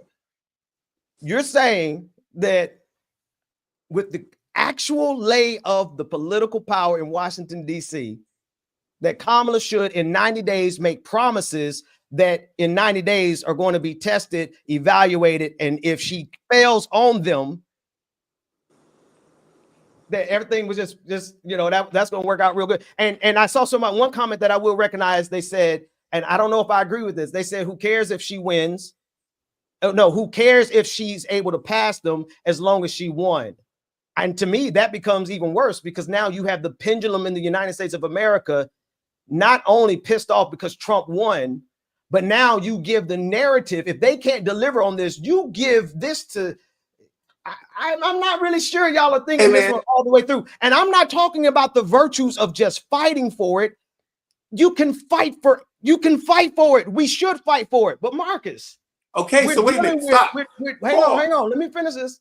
All right. We are literally dealing with a Democratic Party that has established very clearly their willingness to destroy and disrupt the entirety of the progressive agenda, from Rahm Emanuel in Obama's cabinet in 2008, right? All the way through the end of his cabinet, all the way through Joe Biden, all the way through all of these votes where Joe Manchin, Kyrsten Sinema, just to name two in the Senate, not to mention what they just done supporting Donald Trump. 10 Democrats could not get in formation, and they voted in support of Donald Trump. And you think she's going to have a coalition of people who are just going to let her bully them when they have their own bully pulpit and have shown that they want to use it? I don't think that political. Okay. So check this out. Really you do know how the executive branch works, right? Of course you do, because you're a very smart man. So, guess what? West Virginia, I'm definitely not going to sign that $1 million military contract that y'all had that was going to bring you 20,000 jobs to your area because your senator voted against me. It's called negotiation. We've never had that power of the pen of signing bills. No, wait. This is not like, it's not binary. You're the president. It's different when you're the president because everybody in DC knows you're going to want the president to do something for you or you're going to be completely against it. What y'all going to now go caucus with the Republicans? You're not going to win a re-election like that. And also, think about it for 1 second. The president can get an interview with anybody, anytime. Hell, the president can literally make an emergency broadcast and cut off everything and say what the hell they want to say. So why not have a progressive value in this, bro? Like I'm not trying to be. I'm not trying because to. You're asking you. I'm not trying to. And then hang on. Then there's another layer that you left out. Wait. And I want to address something. I know this is on Ben Dixon's channel, but this is my show also. So please, whoever said that, nah, don't do that. We do this. Oh, they said that a couple.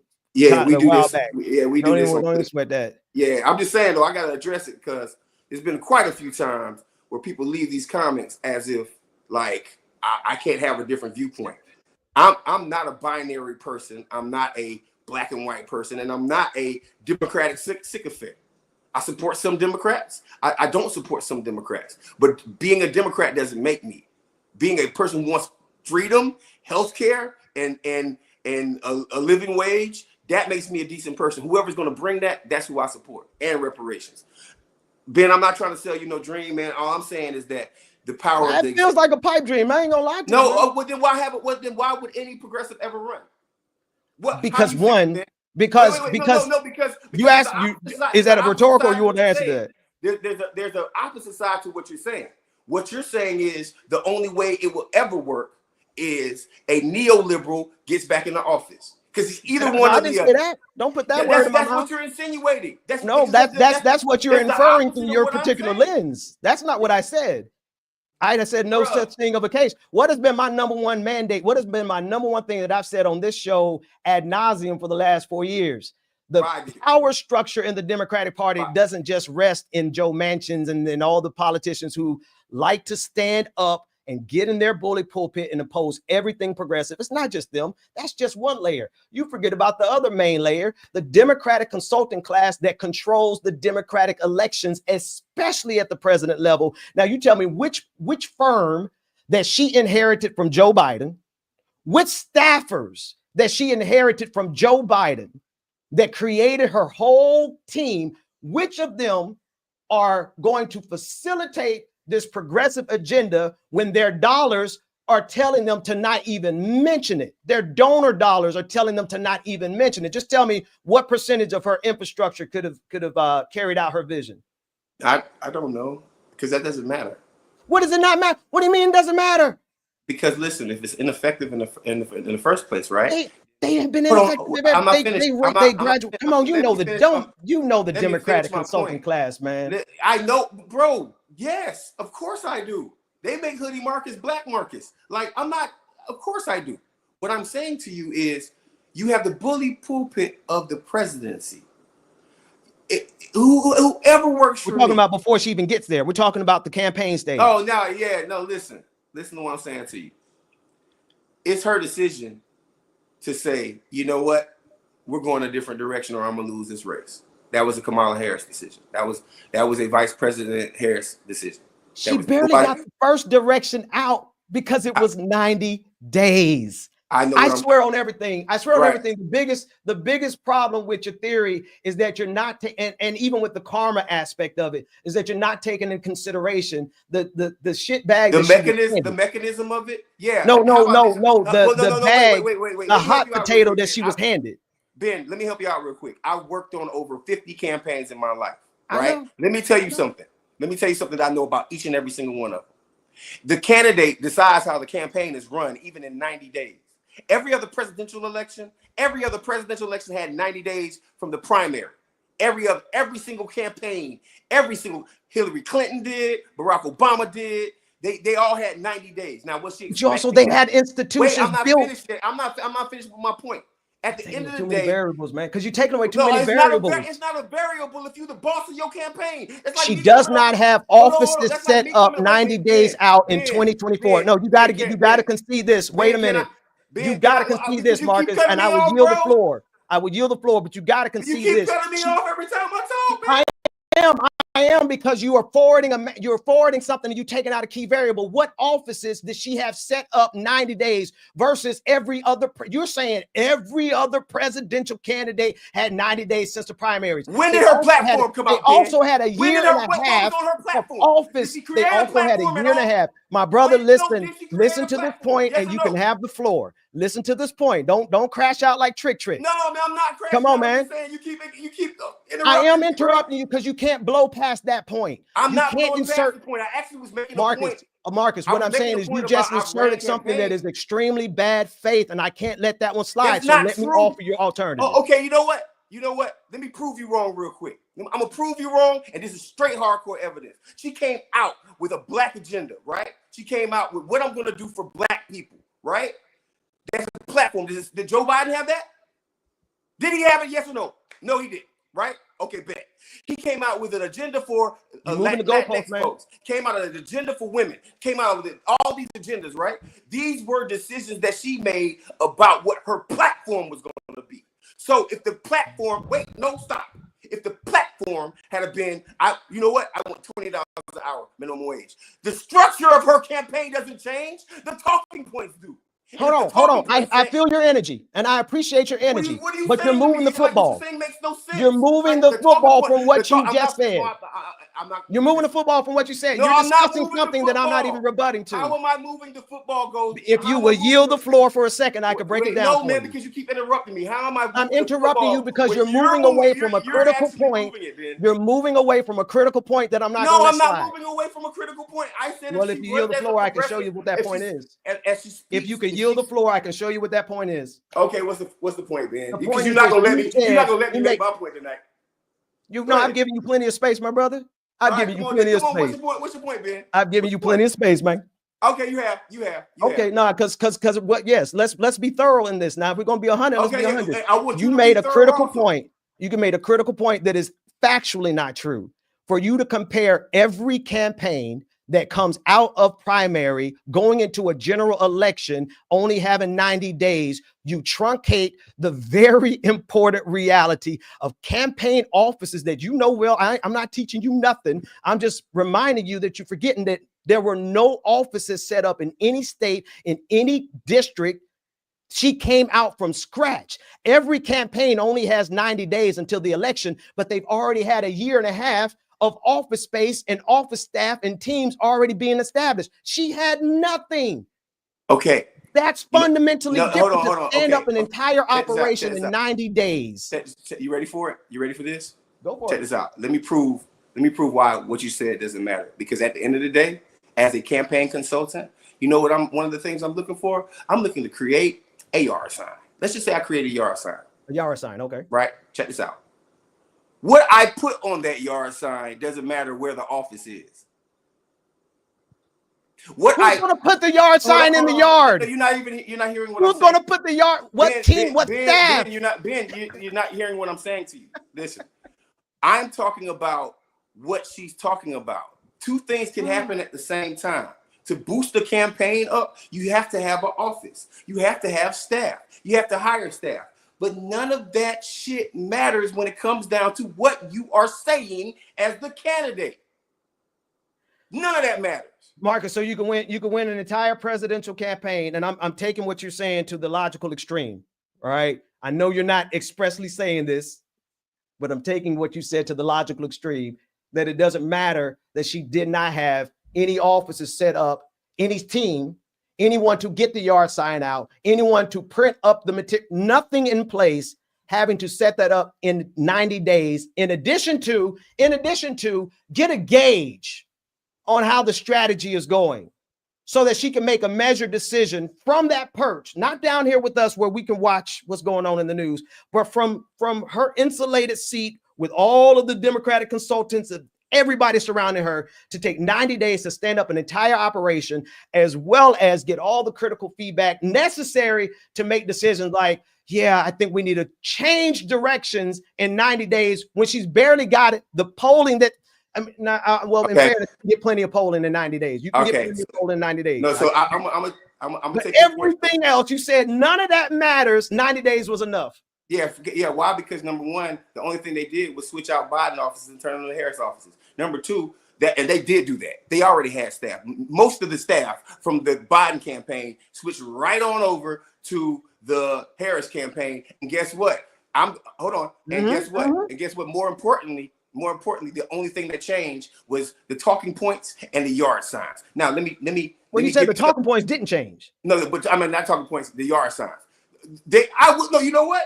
They did change because at least she had an agenda for Black people. She had one. I don't give a fuck if it was good or bad. She had one. Excuse my language. Sorry about that, Ben. What I'm saying to you is she already had an infrastructure set up. They just had to change the talking point, the narrative, what I'm going to do as president. That's the only difference. Now, what I'm saying is very, very simple, right? Like she could have ran a more progressive campaign and utilized the current infrastructure that she had on her yard sign, on the mailers, and most importantly, think about when that campaign launched. They did the most ingenious thing that I've seen a presidential campaign ever do. They just didn't have all the right people there. They had that call with all the Black women, right? That call was amazing, right? She spoke, other people spoke. But what was the conversation about? The conversation was about beating Trump. The conversation wasn't about policy, and the conversation damn sure wasn't progressive. If she had came out and said, this is where I'm taking America. This is where I'm taking America. I remember us covering it. I remember us covering it at the time, and we noticed how she was so boxed in that and you actually said it tonight even, she was so boxed in that she couldn't even go against and distinguish herself from Joe Biden. And then you just outlined and mapped why. Yeah. Because she inherited Joe Biden's infrastructure. Yeah. She inherited Joe Biden's consultants. She inherited everything that was Biden. And you're saying that her job, I get what you're saying in terms of her prerogative. I ain't gonna doubt that it was her prerogative. She wanted to say the sky is blue, and she could, just like Donald Trump has his prerogative. But you're saying that a person who is on a borrowed political infrastructure that's not even her own and doesn't even have the 90 days yet to do it should defer from she couldn't even defer and distance herself on Gaza. They wouldn't even let her distance herself on Gaza. The one most obvious. The most obvious. She had no foreign policy decision in Gaza. She couldn't even distance herself from Gaza. And you're saying that she should have also been able to distance herself and go progressive in 90 days. Yeah, wow, man. Yeah, I do. You know why? And then I'll leave with this. You know why this conversation ticks me off. Real quick, Ben, real quick. Okay, go ahead and I'll tell you why this conversation ticks me off. Go ahead. The real reason why I say that, right, is because you already got the nomination. What is Joe Biden going to come back and say? Psych, American people, we're going to go with somebody else. No. What y'all going to do to stop me? What y'all going to do? Marcus, how many candidates have you been around? Well, actually, no, I'm going to ask that one. I'm going to ask that particular one off air. Here's why I have a problem with this whole conversation. Because you have established, it's like, you read the conversation in the chat room. People say she lost because she sucked. That's not true. No, but hear what I'm saying though.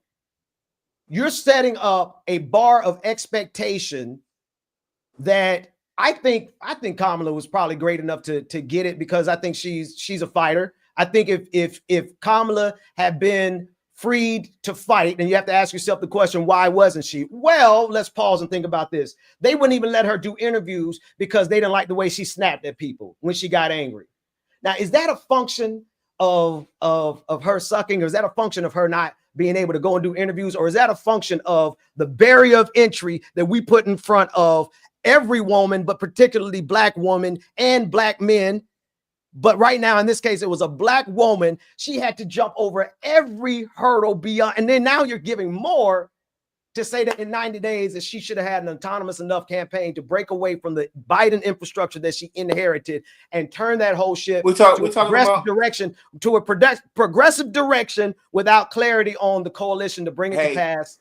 Hey, man, Ben, it's mighty hard. And considering the way she whipped and drugged Donald Trump in that debate, showing a clear juxtaposition on just sheer merit of his bumbling idiocy and her professionalism in that debate, and still it wasn't enough because, as they say, she sucked, and as you say, she should have done something else. I'm sorry, y'all. Hey, listen, man, I got a fun. I just fundamentally have to disagree with your take on this one, and it's cool for us to agree to disagree, right? Yeah, because right. But I appreciate that spirit, but also I'm gonna say I don't just disagree. I think it's BS. I think it's high key BS because there is no power structure for progressivism in the Democratic Party. How about this right here? Hear that last part. There is no power structure for progressivism in the Democratic Party. If you think what I'm saying is BS about her coming out as progressive and doing better, then I think you want more of the same. I think you just misrepresented what I said, sir, for $300. You just misrepresented what I said. With me, bro. You think it's BS? That's you are misrepresenting what I said. Do we need to rewind the tape? Don't play that particular game. Not that one. Man, represent my words properly and call me out for that. I think what you're saying is BS. No, I don't think what you're saying is BS. I think what you're saying is actually what gets us caught up in the same mentality when it comes down to elections, that we can't do better. What like you are coming from an aspect of, and I can tell you exactly why. She did all that she could. No, listen, if she had went on that DNC stage and said, hey, listen, we need a more progressive America. I am separating myself from and if y'all want to support my campaign, here's how you do it. You are the boss. When you accepted that nomination, there will not be another person to run for president. You might have speech writers that write speeches for you, which you do have. See, I've worked in presidential campaigns before. You have speech writers. You have people who do forwarding, and you have people who actually do advanced work, and you have, of course, Secret Service, and you have all these different entities that she's not a day-to-day manager of. Yeah. Right. But the one thing they can't do during the campaign is go against what she says. None of them. I don't know about that part, but none of them. You've seen the candidate. Yeah, but you've seen anyway. That point. That point is not as important. Again, and very clear on what I'm saying is BS. What I'm saying is BS is creating. No. You almost made me lose my point. Here's my point. There is no progressive power structure in the Democratic Party, save the residuals of Bernie Sanders. Do you at least agree with that? Yes. I don't disagree with you.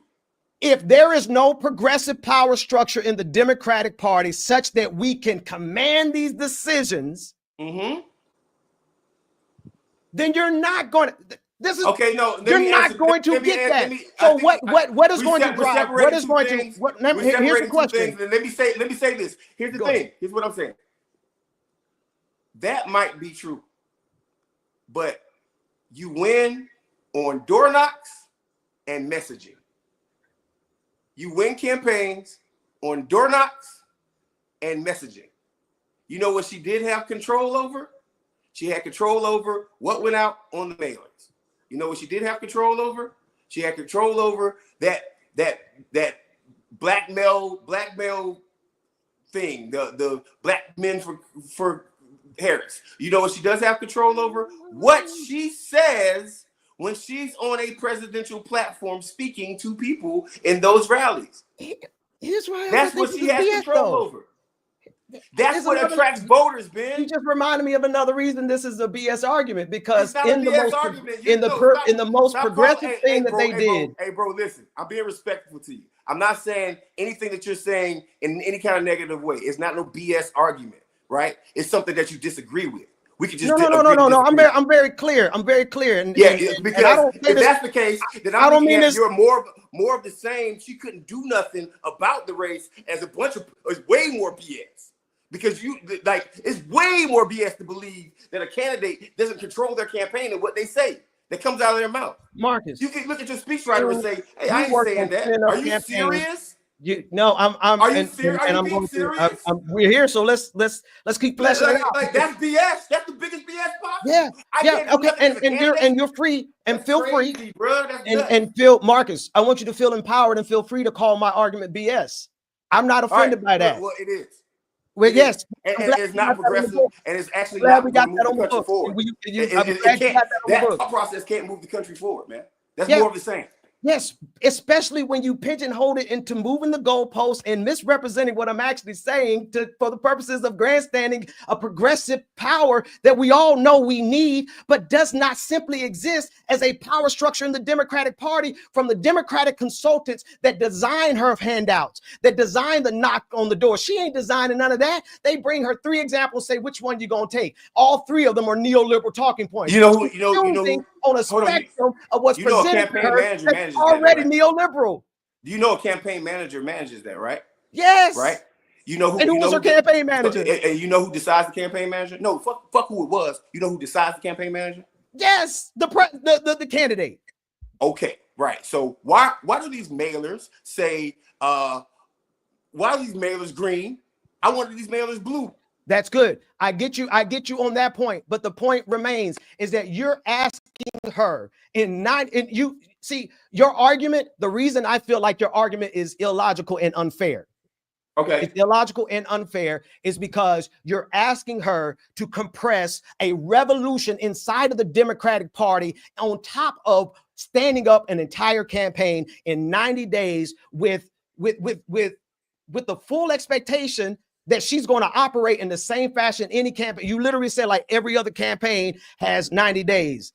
She had 90 days from start to finish, and you're asking her to set off a progressive revolution in the Democratic Party for which no power structure exists, period.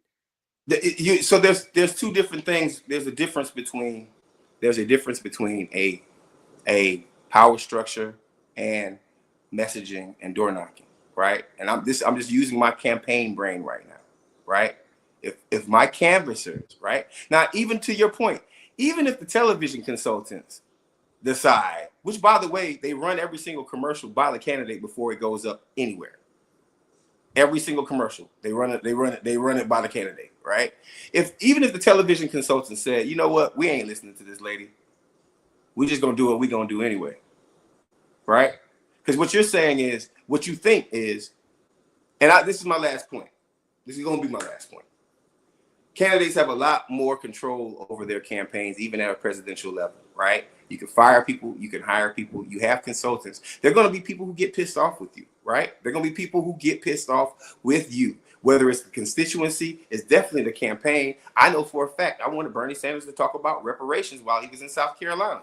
Did he do that? No. But you know how many people told me if Bernie had to mention reparations at this rally, I probably would have thought about voting for him, but he didn't even want to have a rally down there, right? That was his decision. That was his decision on the same level, right? Candidates control what they want to do. It wasn't Jeff Weaver who decided not to come and door knock in South Carolina. It wasn't Jeff Weaver who decided to pull 15 HBCU stops and not go to the black colleges that we wanted him to go to. No, that wasn't Jeff Weaver. That was Bernie Sanders. Candidates have a lot more control over their campaigns, even in 90 days, than you're giving credence to. Marcus, you've shared with me the role that Jeff Weaver had in influencing those decisions throughout the entirety of the process. Yeah, he did. He did. The power of the campaign, the power of but Bernie is the person who made the final decision. No. Let me just say one more time, Marcus. You've told me directly about the influence that Jeff Weaver had on some critical decisions on race matters in that campaign, and not absolving Bernie, because you didn't absolve him when you told me this. I'm not but you clearly laid it at the feet of the campaign manager, Jeff Weaver. Right. So check this out.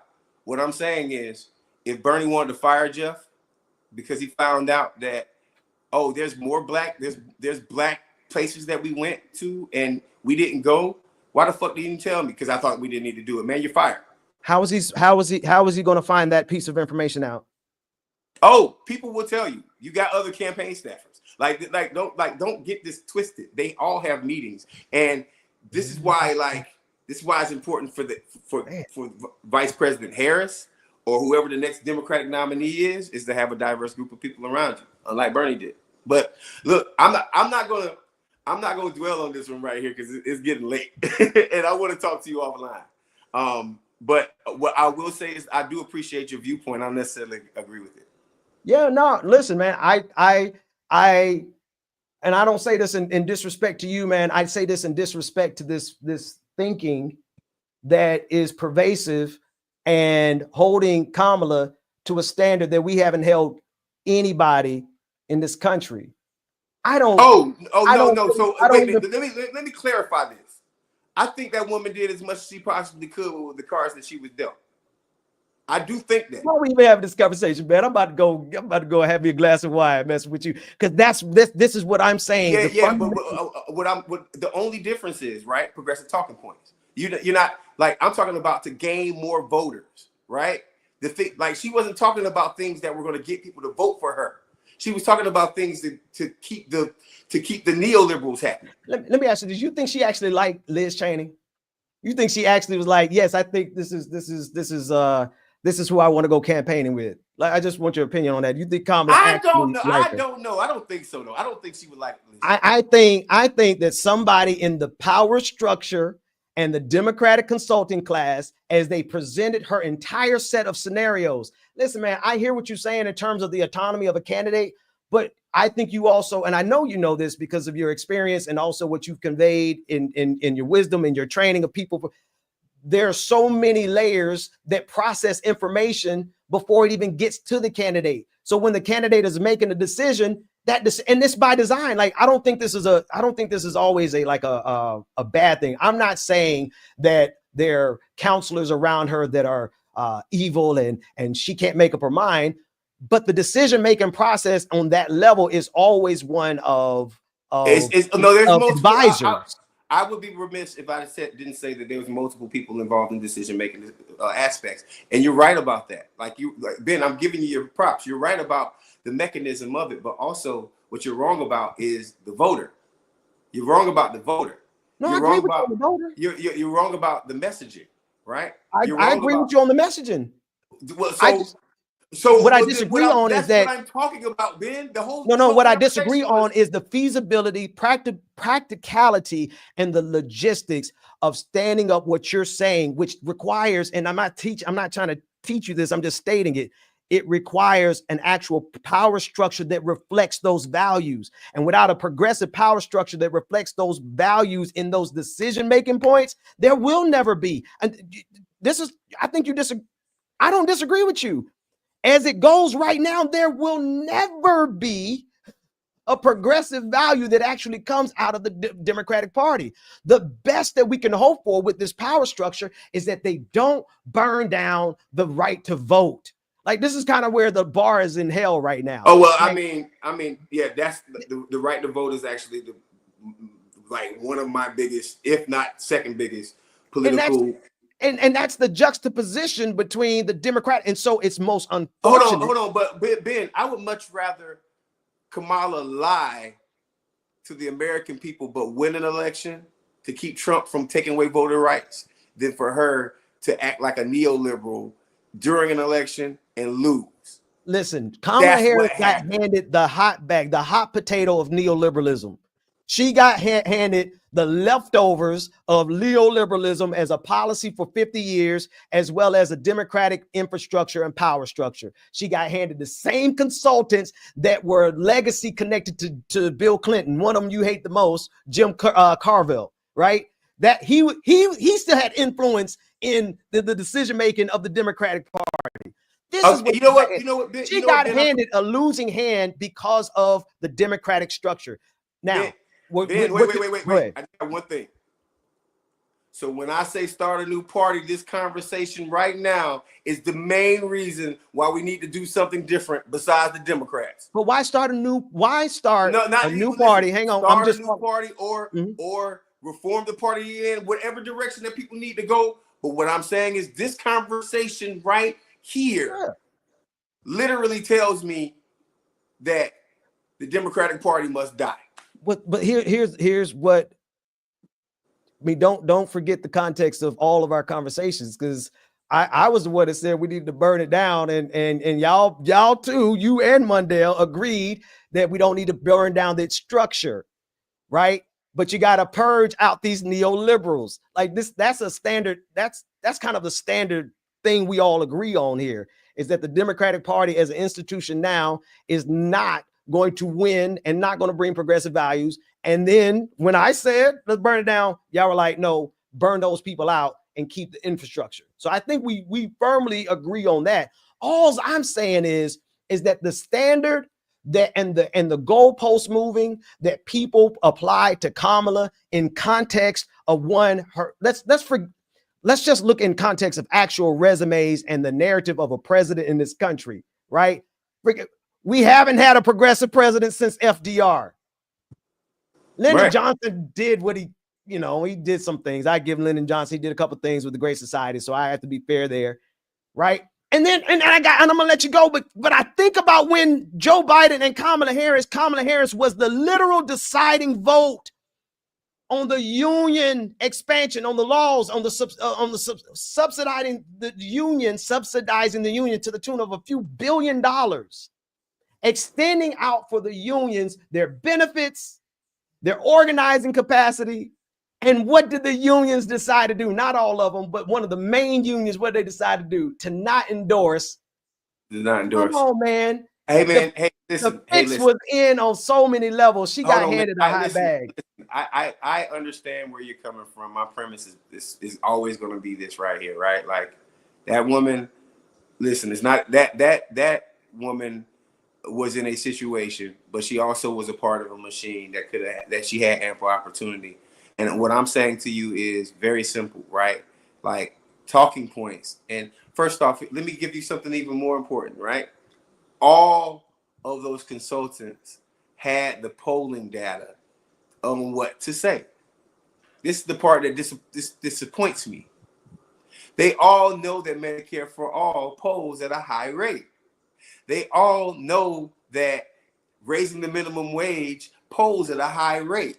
They all know that police reform in certain places polls at a very high rate. Why won't you repeat these policies?